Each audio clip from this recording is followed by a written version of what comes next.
Apocalipsis capítulo 20, versículo 1.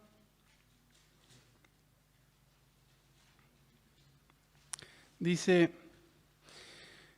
vi a un ángel que descendía del abismo con la llave del abismo y una gran cadena en la mano, y prendió al dragón, la serpiente antigua, que es el diablo y Satanás, y lo ató por 1000 años. Y lo arrojó al abismo y lo encerró y puso sobre él para que no engañase más a las naciones hasta que fuesen cumplidos los 1000 años. Y después de esto debe ser desatado por un poco de tiempo. Y vi tronos y se sentaron sobre ellos los que recibieron facultad de juzgar, y vi las almas de los decapitados por causa del testimonio de Jesús, por las palabras de Dios, los que no habían adorado a la bestia ni a su imagen, y que no recibieron la marca en sus frentes ni en sus manos, y vivieron y reinaron con Cristo 1000 años. Pero los otros muertos no volvieron a vivir hasta que se cumplieron 1000 años. Esta es la primera resurrección. Bienaventurado y santo el que tiene parte en la primera resurrección. La segunda muerte no tiene potestad sobre esto, sino que serán sacerdotes de Dios y de Cristo, y reinarán con Él 1000 años. Vamos a hablar de este tema del milenio, un tema que si ustedes lo buscan en los libros es complicado porque hay muchas posturas al respecto, pero básicamente lo que vamos a ver en esta tarde es lo que enseña la Biblia sin entrar en ese análisis de las diversas interpretaciones que hay sobre estos textos. Vamos a considerar en esta tarde 3 anhelos y una tragedia. 3 anhelos y una tragedia. Vamos a ver si esto funciona. Sí, funciona. Parece mentira, pero funciona. No sé si se alcanza a leer bien.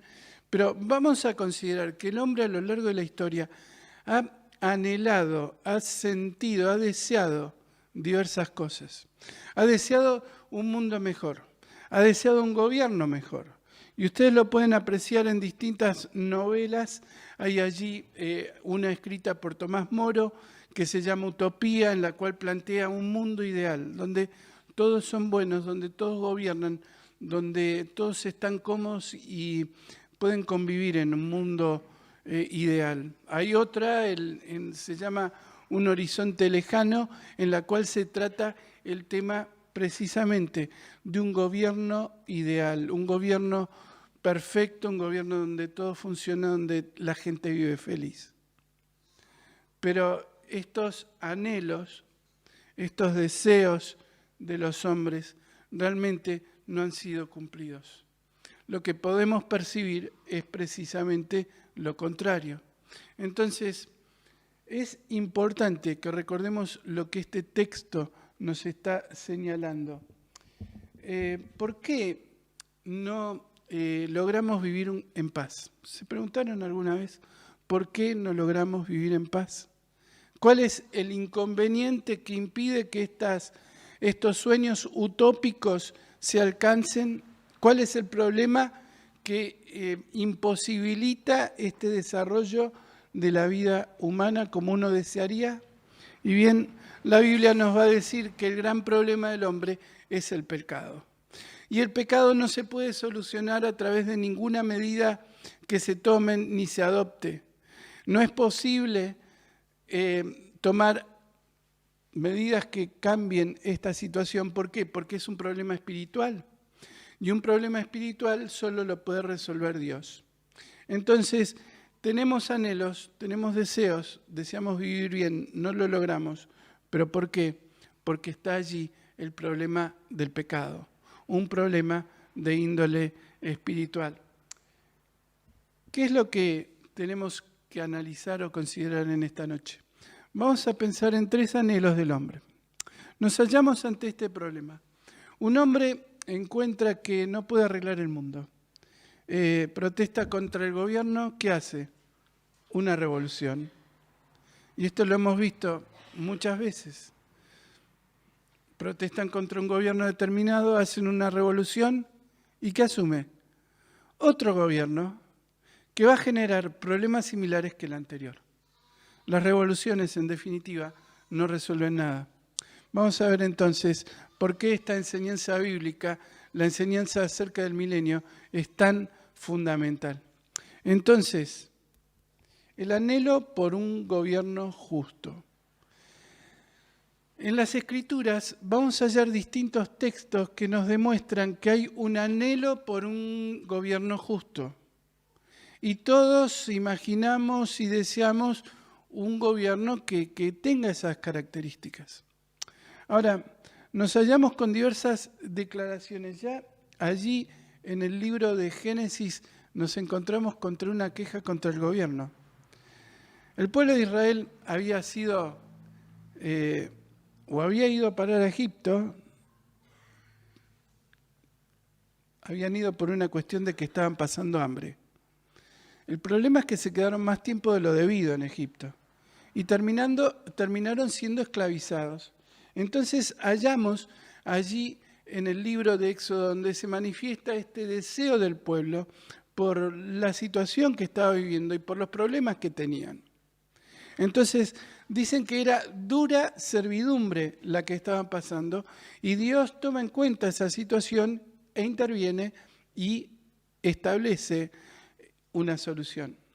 Avanzamos en las páginas de la Biblia y nos hallamos allí con la historia del rey Salomón y vamos a ver algo semejante.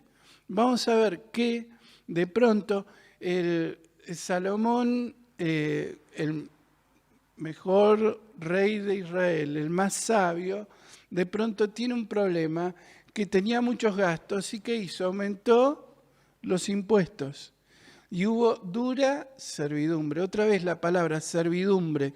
La misma palabra que se había utilizado para describir la esclavitud en Egipto. Entonces allí estaba el problema. No estaban bien. Había sido el mejor rey de Israel, el más sabio, pero no andaba bien su gobierno. Y avanzamos en las páginas de la Biblia y llegamos al Nuevo Testamento y allí encontramos a los discípulos o a los seguidores del Señor Jesús preguntándole, ¿es lícito pagarle tributos al César? Otra vez el problema de los impuestos. Y allí está la lucha. ¿Y cómo hacemos? ¿Y cómo se resuelve? ¿Y cómo se arregla? Entonces, este anhelo por un gobierno bueno, magnífico, lo encontramos, insisto aún, en las Escrituras. Entonces, hoy pasa lo mismo. La gente lee el diario, como ese hombre, o mira la televisión como Pedro Picapiedra y lo miran enojados. ¿Por qué? Porque recibimos constantemente malas noticias. Anhelamos un gobierno mejor, pero nos encontramos con todo lo contrario. Una situación adversa. Y nuestros jóvenes no tienen esperanza. Muchos planifican irse del país porque no hay esperanza de que esto mejore. El problema es que se van a otro lado y se van a encontrar con las mismas malas noticias. Cambian los protagonistas, cambian los políticos, cambian la situación, pero las noticias siguen siendo parecidas. Robos, hurtos, homicidios. Aún en los países más desarrollados, ustedes van a encontrar lo mismo. Entonces, insisto, hay un anhelo en el corazón del hombre por encontrar un gobierno justo. ¿Y cuál es este problema? ¿Por qué los gobiernos que prometen paz no la logran? Bien, nos vamos a hallar entonces con esta dificultad. Insisto, el problema del pecado, el problema de la situación que se plantea y es lo que vamos a leer en el día de hoy. Fíjense en algunos textos, me voy a acercar porque la letra que puse en el PowerPoint está un poco chica. ¿Me olvidé? Claro. Dice, mi reino, ¿qué les dijo el Señor Jesús? No es de este mundo. Van a hallar problemas porque mi reino no es de este mundo. El Señor Jesucristo no nos llama, no nos dice, se van a resolver todos los inconvenientes. No nos dice eso. No nos dice que en este mundo vamos a hallar una vida buena, una vida mejor. Nos dice que mi reino no es de este mundo. En segundo lugar, otro texto nos va a decir que en el mundo... Gracias, la tengo apuntada. Ah, se desconectó. Ahí está. Ahí volvió. No, entonces, ahora sí. Problema de lente resuelto. Entonces el Señor les va a decir que mi reino no es de este mundo. En el mundo tendréis aflicción. Pero en el libro de los Salmos, en el Salmo 96, versículo 10, se nos promete que el Señor Jesús ha de reinar. Que el Señor Jesús ha de reinar. Y hay varios salmos que prometen lo mismo. Entonces tenemos en las Escrituras esta promesa de un reino futuro mejor. ¿Cuál fue la última pregunta que le hicieron los discípulos al Señor? ¿Se acuerdan? ¿Restaurarás ahora el reino de Israel? ¿Es este el momento en el cual se inaugurará ese reino mejor, ese gobierno bueno, ese gobierno excelente? Y el Señor les dijo, no es que no va a haber un reino de esas características, sino que les dijo que no les tocaba a ustedes saber cuándo. No les dijo que no. Va a haber un reino que reúne esas características y lo hallamos en el libro de Apocalipsis y en los textos que hemos leído. Reitero, no es el único pasaje de las Escrituras que nos va a hablar del reino de Dios, pero es el texto en el cual vemos algunas características de ese reino, el cual durará, como nos dice reiteradamente, 1000 años. Entonces, nos hallamos ante esta situación, el deseo de un gobierno mejor. Y la Biblia nos dice, sí, va a haber un gobierno mejor cuando el Señor Jesús venga a reinar. Qué buena noticia, ¿verdad? No tenemos que involucrarnos en procesos revolucionarios, no tenemos que preocuparnos en demasía por este mundo, sino que anhelamos el deseo de ese reino mejor. Ahora, ¿cuándo reinará Jehová? Es la pregunta. Bien, allí lo tienen. En Apocalipsis se nos dice que vi los tronos y se sentaron sobre ellos los que recibieron la facultad para juzgar. ¿Se preguntaron quiénes serán ellos? Seremos nosotros, porque el Señor Jesucristo, y en la epístola de Pedro se nos dice que somos sacerdotes y reyes. ¿Cuándo reinaremos? Cuando estemos con el Señor. Nosotros reinaremos. No se nos especifica exactamente cuál será la función, qué es lo que habremos de desarrollar. No se nos aclara muy bien, pero es lo que enseña las Escrituras. Dice que nosotros juzgaremos con el Señor durante ese gobierno tan particular. Qué bueno es entonces tener esto en mente. Anhelamos un gobierno mejor y la Biblia nos habla de un reino perfecto con el Señor como juez, como rey, como gobernante supremo de esta tierra. Una idea magnífica que la Biblia nos trae a nuestra memoria. Entonces, el anhelo por un gobierno mejor se verá plenamente satisfecho cuando Cristo establezca su reino. Y eso será cuando Él así venga tras la tribulación. Y con Él, ¿quiénes vendrán? Nosotros. Vendremos a reinar con Él. En segundo anhelo, el anhelo de una justicia equitativa. Dice Proverbios capítulo 16, versículo 12, el rey que juzga al pobre según verdad afirma su trono para siempre. El rey que juzga al pobre con verdad afirma su trono para siempre. Y esto lo escribió Salomón. El rey que juzga con verdad. ¿Y qué mejor que lo diga un rey? ¿No? Ahora bien, una serie de declaraciones. No se trata simplemente del rey que favorece a los pobres. No se trata de eso. Sino se trata del rey que gobierna según la verdad de Dios.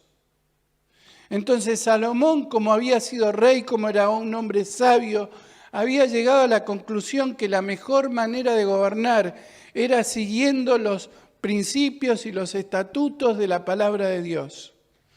Uno de los mandatos que había en las Escrituras para los reyes era que debían copiar y recopiar las Escrituras. ¿Para qué? Para saberlas, para tenerlas en su corazón, para poderlas decir de memoria si llegase el caso. Y Salomón entendió que él sería un mejor rey si gobernara según la palabra de Dios. Y al menos por un buen tiempo lo intentó. Y esto hizo grande su reino. Y él pudo llevar adelante obras que su padre no pudo realizar. Si pensamos en Salomón, ¿en qué pensamos? ¿Qué nos viene a la memoria? ¿Qué hizo él? El templo de Salomón.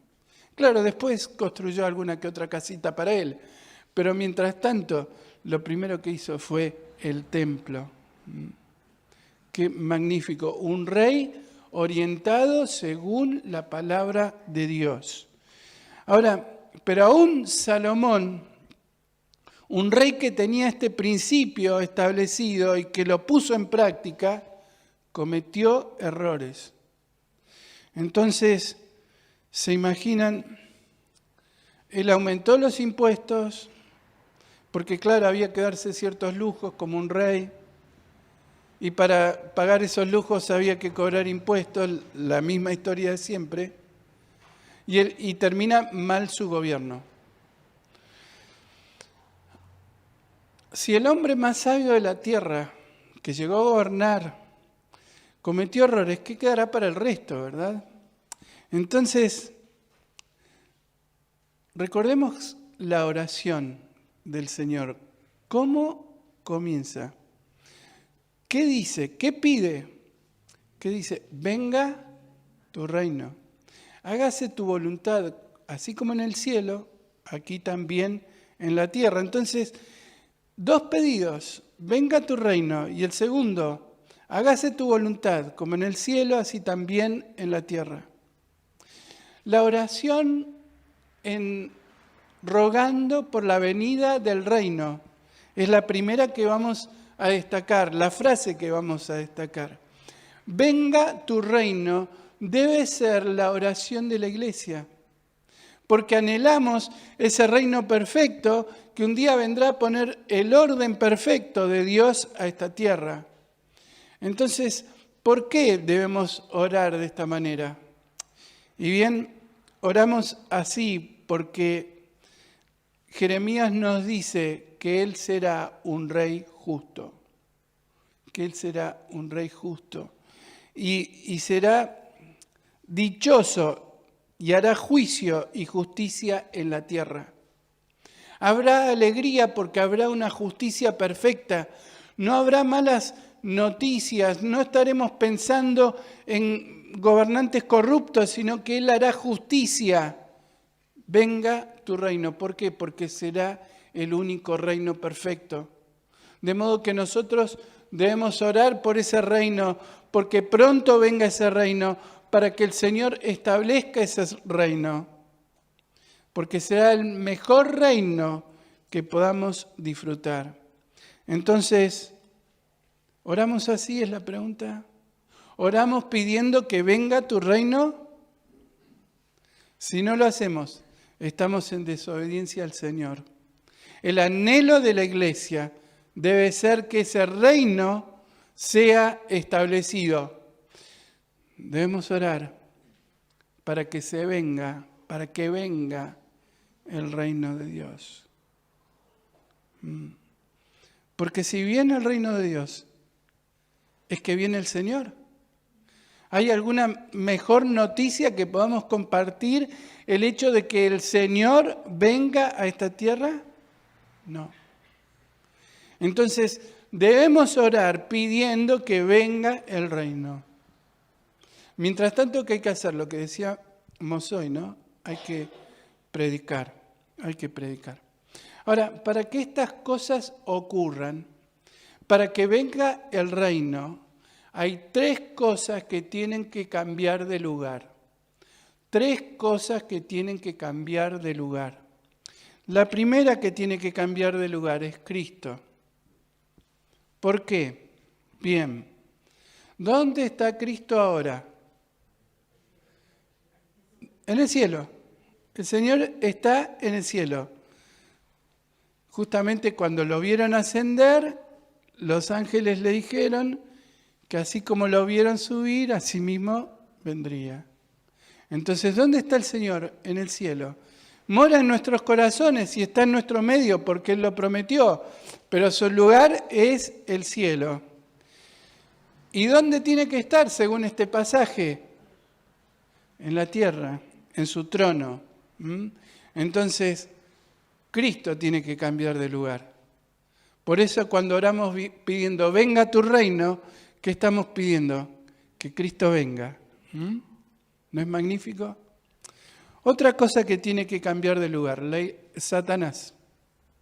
¿Dónde está Satanás? ¿Dónde está Satanás? Sí, Satanás está en la tierra. Satanás es llamado el príncipe de la potestad del aire, está en esta tierra. Dice que viene de rodear la tierra, porque Él está en la tierra, es lo que nos enseña la Biblia. No lo podemos mandar nosotros a ningún lado. Hay quienes lo atan y lo mandan a no sé dónde, pero la Biblia nos dice que el único que tiene esta facultad es Dios. ¿Dónde está Satanás? En la tierra, en la tierra. ¿Y dónde tiene que estar? En el abismo, lo leímos recién. ¿No? En el abismo, atado durante 1000 años, para que el Señor venga y establezca su reino. Satanás también tiene que cambiar de lugar. Satanás también tiene que cambiar de lugar. Pero hay alguien más que tiene que cambiar de lugar. ¿Quién es? La iglesia. La iglesia, ¿dónde está la iglesia ahora? ¿Está toda la iglesia en la tierra? No. La iglesia está en la tierra y en el cielo. Está en la tierra y en el cielo. Hay hermanos que ya están en el cielo. Qué magnífico. Pero mientras tanto nosotros estamos aquí en la tierra para predicar el Evangelio. Entonces, ¿dónde tiene que estar la iglesia? En la tierra, sí, pero ¿con quién? Con Cristo. Con Cristo. Es decir, la iglesia está en parte en la tierra, pero tenemos que llegar a estar con Cristo presente en la tierra. Entonces, 3 situaciones que tienen que cambiar de lugar: Cristo, Satanás y la iglesia. Entonces, cuando pensamos en el reino del Señor, tenemos que verdaderamente orar, aprender a orar. Venga tu reino, venga tu reino.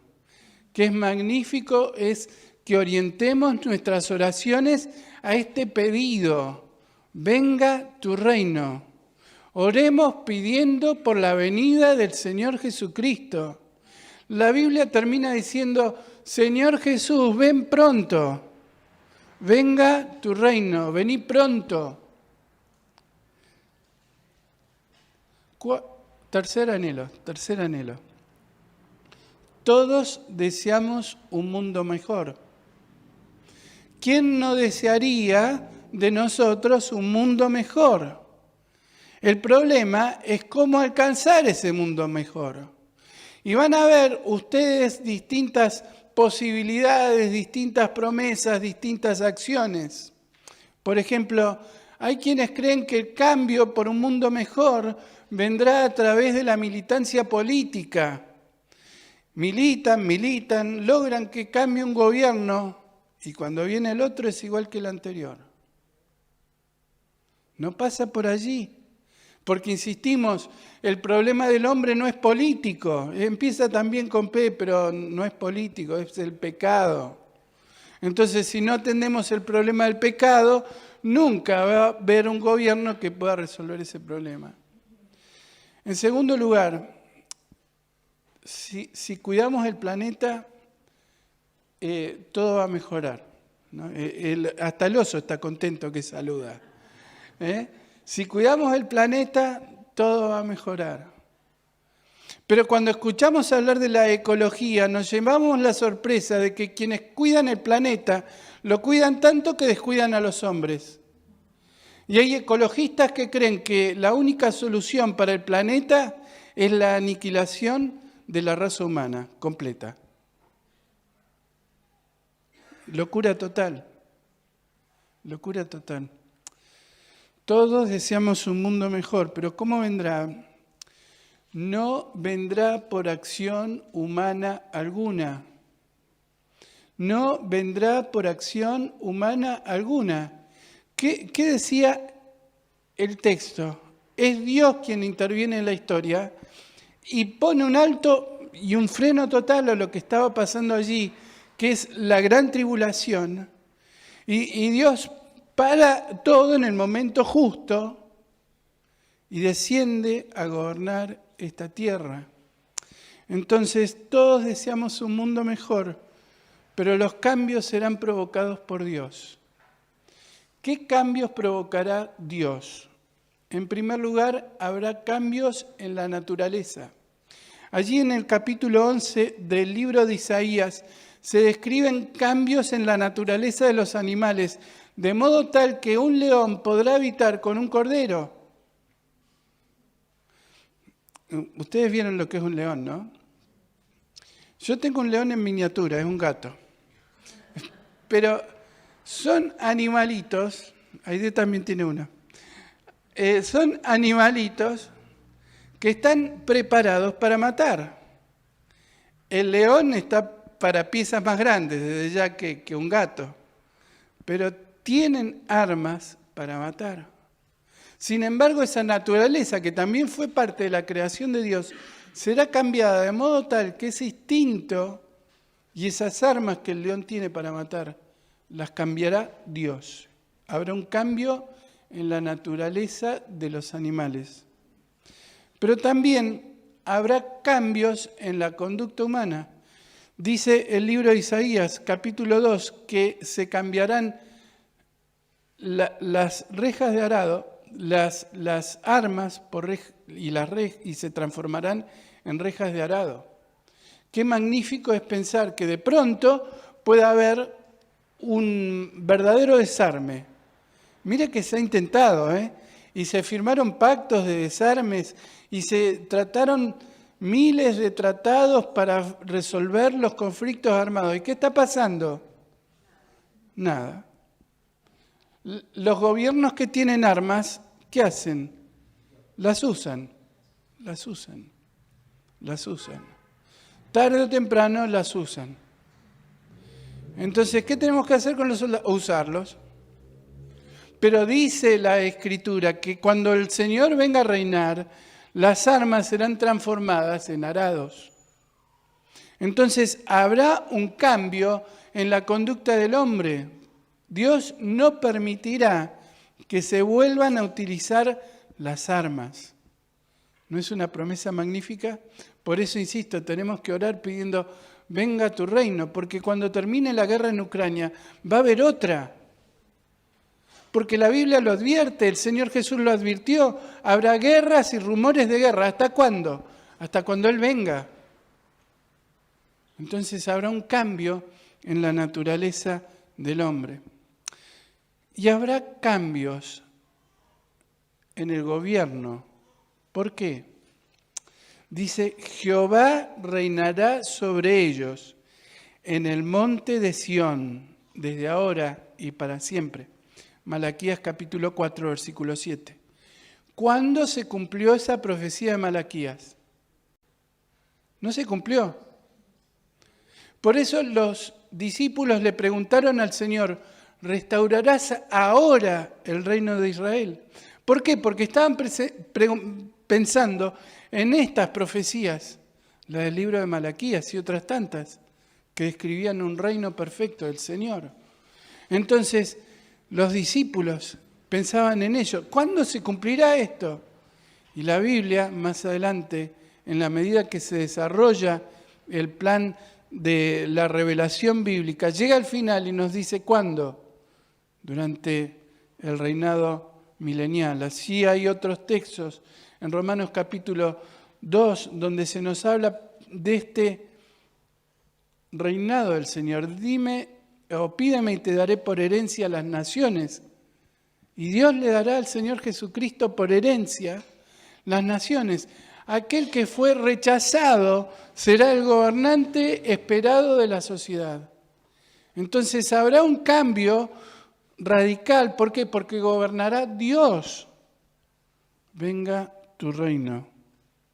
Entonces el mundo será distinto al que conocemos cuando se inaugure ese reinado milenial. ¿Se imaginan Cristo gobernando el mundo? ¿Cuán distinto será todo? Un rey justo, un rey santo, un rey perfecto que gobernará con esos criterios a todo este mundo. Pero les decía que también en todo esto hay una tragedia. Fíjense en que el relato suena muy bonito, pero no termina allí. ¿Qué pasa después de los 1000 años? Satanás fue atado por 1000 años. No está muy atento. Satanás fue atado entonces por 1000 años. Entonces, ¿qué pasa después de esos 1000 años? Es desatado. Es desatado. ¿Qué pasa cuando desatamos un perro? Mi perro no es malo, ¿no? Pero ¿qué espera que haga el perro a la mañana? Que lo largue un rato afuera. Está loco hasta que lo largue un rato afuera. Bueno, Satanás será atado, pero volverá a salir. Dice el versículo 7, saldrá a engañar a las naciones. Ahora, ¿cómo es esto? ¿Cómo es posible que Satanás vuelva a engañar a las naciones? Miren, el proceso es el siguiente. Los habitantes del milenio, ¿quiénes serán? Los sobrevivientes a la gran tribulación. ¿Quiénes quedarán vivos después de la gran tribulación? Únicamente creyentes. Entonces, al principio del milenio, todos los que habiten esta tierra serán creyentes. ¿Qué pasará durante el transcurso de esos 1000 años? Esas personas que quedaron vivas, no nosotros, pero sí los que viven, ¿qué pasará? ¿Tendrán hijos? ¿Qué pasa con la gente? Tiene hijos, suele tener hijos, ¿no? Entonces, tendrán hijos y crecerá la población del mundo. Y vivirán esos hijos en ese reino ideal, con Cristo en la cabeza. Y Satanás, mientras tanto, estará atado. Pero eso no impedirá que el hombre siga arrastrando una tendencia hacia el mal. Entonces, en ese reinado perfecto, esas personas que estén viviendo al final del milenio, muchos de ellos, cuando Satanás sea librado, volverán a ser engañados y nuevamente se organizarán en contra del gobierno del Señor y harán o pretenderán hacer una revolución. Pero ¿qué hace el Señor? Ahí pone el punto final a la historia. Ahí será entonces sí el fin de la historia. ¿Cuál es el destino de las personas engañadas? Dice Apocalipsis 20:15, y el que no se haya inscrito en el libro de la vida fue lanzado, ¿a dónde? Al lago de fuego y azufre. Al lago de fuego. Apocalipsis 20:15. Entonces es tremendo el destino que les espera a aquellos que resulten engañados. Esta es la tragedia. Hemos visto que anhelamos un mundo mejor, que anhelamos un gobierno mejor, que anhelamos un montón de cosas. Finalmente, cuando ese gobierno aparezca, cuando ese rey perfecto aparezca, cuando las condiciones sean ideales, de pronto gobernará el Señor y todo irá bien. Pero Satanás volverá a engañar a las naciones. ¡Qué tragedia! No aprendemos más, no aprendemos más. Y podemos pensar muy mal de esas personas que vivirán en aquella época. Pero ¿qué nos pasa a nosotros mismos? ¿No nos pasa lo mismo? ¿No es que tenemos problemas con el pecado y seguimos insistiendo y nos seguimos dando la cabeza contra la pared y seguimos teniendo la misma lucha? No juzguemos apresuradamente, sino que tengamos atención que esa debilidad de esa humanidad futura es también nuestra debilidad. Pero los que tenemos a Cristo tenemos una ventaja, porque la Biblia nos dice, ninguna condenación hay para los que están ¿en quién? En Cristo Jesús. Entonces, si estamos en Cristo Jesús, aun cuando tengamos lucha contra nuestro pecado, tenemos el secreto para poder obtener la victoria sobre el pecado. Pero si no tenés a Cristo, si no está Cristo en tu corazón, no podés decir, ninguna condenación hay. ¿Por qué? Porque no estás en Cristo Jesús. Porque Él no es tu Salvador. Y tu deseo no va a ser que venga su reino. No va a ser ese. Y si esa fuera tu condición, allí está la advertencia. ¿Qué te aguarda? La condenación eterna. Pero esto se resuelve fácil. Hay una solución. ¿Y cuál es? Ninguna condenación hay para los que están en Cristo Jesús. Ninguna condenación hay para los que están en Cristo Jesús. ¿Cómo se resuelve el problema, la condenación? Estando en Cristo Jesús. La Biblia nos dice, y a todos los que le recibieron, le dio la potestad de ser hechos hijos de Dios. Cree en el Señor Jesucristo y serás salvo. Y podrás pedir esta noche, venga tu reino. ¿Por qué? Porque el Señor ya reina en tu corazón. Que el Señor nos bendiga. Y si aún no tomaste esta decisión por Cristo, hoy puedas decidirte. Hoy puedas decir, Cristo, ven a mi corazón, venga tu reino a esta tierra.